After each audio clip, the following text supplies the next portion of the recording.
গণ অধিকার পরিষদের সিনিয়র সহসভাপতি ফারুক হাসানের উপর আক্রমণের আমি তীব্র নিন্দা জানাচ্ছি এবং আমরা আশা করেছিলাম যে বাংলাদেশ একটি নতুন বাংলাদেশ গড়ার প্রত্যয় নিয়ে আমরা সকলে আজকে সামনের দিকে এগিয়ে যাচ্ছি।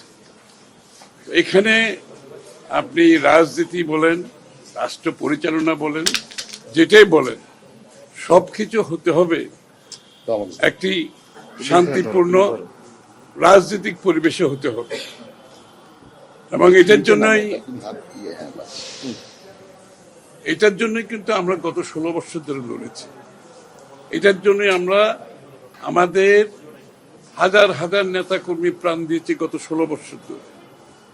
এটার জন্য আমাদের নেতা কর্মীরা গুম হয়েছে, খুন হয়েছে, পুলিশের হেফাজতে মৃত্যুবরণ করেছে, জেলে চিকিৎসা থেকে বঞ্চিত হয়ে মৃত্যুবরণ করেছে, তাদের ব্যবসা হারিয়েছে, চাকরি হারিয়েছে, বাড়িঘর হারিয়েছে, সম্পদ হারিয়েছে।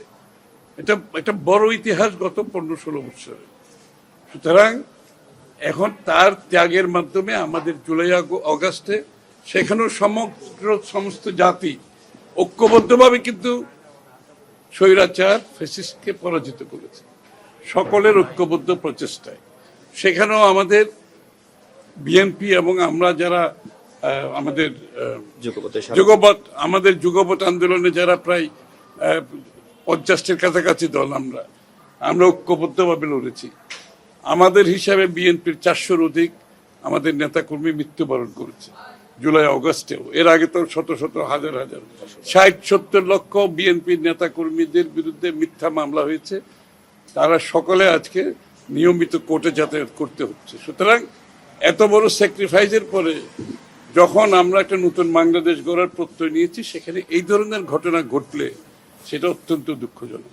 এবং এটাকে যে বিচার আমরা শেখ হাসিনা স্বৈরাচারের সময় যেটা দেখেছি, এই ধরনের ঘটনা বহু ঘটেছে, প্রতিনিয়ত ঘটছে, কিন্তু সেটা বিচারহীনতায় ভুগেছে। তা আজকে দেখছি এতদিন পরে এসে এত বড় ত্যাগের পরও আবারও একটা বিচারহীনতার প্রবণতা এখানে দেখা যাচ্ছে। এবং এই বিচারহীনতার প্রবণতা একটা জিনিস সামনে তুলে আনছে, সেটা হচ্ছে রাষ্ট্রীয় পৃষ্ঠপোষকতার একটা প্রশ্ন এখানে চলে আসছে।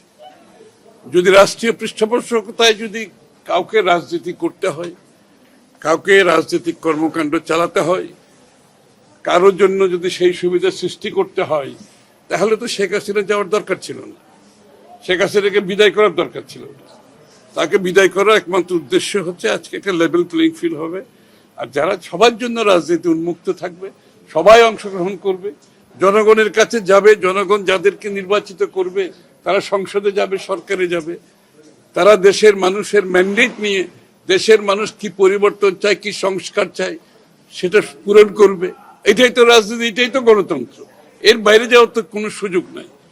কিন্তু এর বাইরে গিয়ে যারা নতুনভাবে খেলাধুলা শুরু করছে, যারা পৃষ্ঠপোষকতায় এই ধরনের খেলাধুলা শুরু করেছে, তাদের প্রতি আমার অনুরোধ, এখনো সময় আছে, সঠিক রাজনীতি, একটা লেভেল প্লেইং ফিল্ড এবং একটা শান্তিপূর্ণ, একে অপরের প্রতি শ্রদ্ধা রেখে, সম্মান রেখে আমরা যাতে আগামী দিনের রাজনীতি করতে পারি, সেটাই বাংলাদেশের মানুষের প্রত্যাশা। আমরা সবাই মিলে সেদিকে এগিয়ে যাই। সবাইকে বিচ্ছিন্ন ঘটনা মনে করেন নাকি পরিকল্পিত ষড়যন্ত্র, যেখানে -2 ফর্মুলার কথাও বারবার ঘুরে আসছে?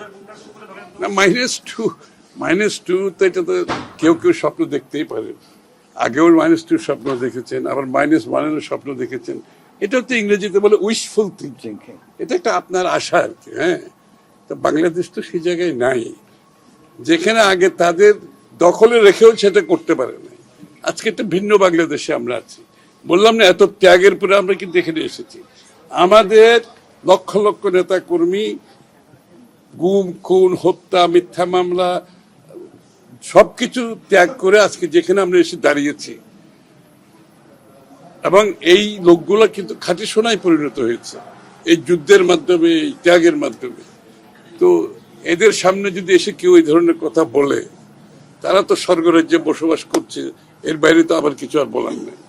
সুতরাং সেখান থেকে বেরিয়ে আসুন। আমি একটু আগে যেটা বলেছি, রাজনীতি করতে চাইলে আপনি পরস্পরের প্রতি সম্মানবোধ রেখে পরমতের আরেকজনের মতকে রেসপেক্ট করে, সহিষ্ণুতা রেসপেক্ট করতে হবে, সহিষ্ণুতা না, আরেকজনের মতকে রেসপেক্ট করতে হবে। সেটি আগামী দিন রাজনীতি আমরা চাই বাংলাদেশে। এবং জনগণের হচ্ছে শেষ কথা।